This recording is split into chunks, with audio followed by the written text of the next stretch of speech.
Back in the 1900s, the most popular music genre was never focused heavily on hip hop. The debate for the biggest genre was always between country, jazz, disco, rock and roll, pop, and a few others. Because of this, the older generations tend to classify with those types of music instead of the new and revolving hip hop. There's so much to be said about the evolution of hip hop, but modern hip hop is definitely at its peak right now.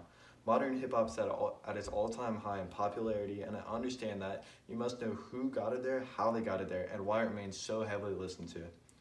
Firstly, we must know some of the biggest names in hip hop. Some of the old school artists consider themselves hip hop artists is Eminem, Kanye West, and Jay Z. As new school hip hop takes over with the new wave of technology, artists begin to change. The sound usually gets better through the better technologies, and there's more variety in how people create more versatile songs. New school hip hop artists are like Drake, Lil Uzi Vert, and Juice WRLD. That's them right there.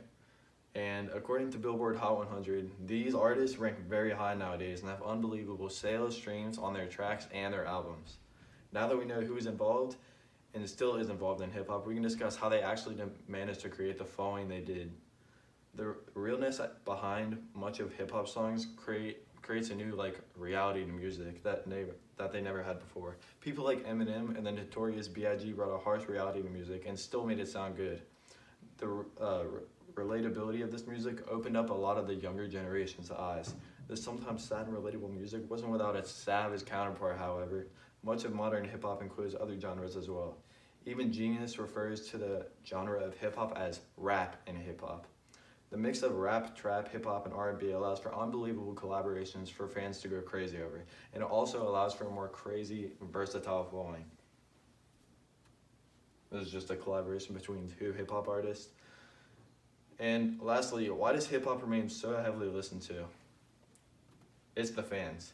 The following that artists have managed to build is so much more than celebrity and fans. They treat them as friends. Throughout the music, by treating the fans as friends, they create a bond that's so strong that it's hard to break. And if you ask any hip hop fan what they think about their favorite artist, you cannot get them away from those artists. They'll defend them until they die. The music's relatability with mental health, drug abuse, and violence is a serious topic that needs to be discussed and addressed in the real world. But throughout hip hop, it's more easy to talk about because of the actual sound of music sounding better than just sitting down and having a rough discussion. And lastly, HHS Media says it the best. There is a rebellious nature to hip hop and rap, and the majority of its listeners are the stereotypical rebellious age group, meaning from 13 to 20. That's the biggest projected age group that most hip hop listeners are.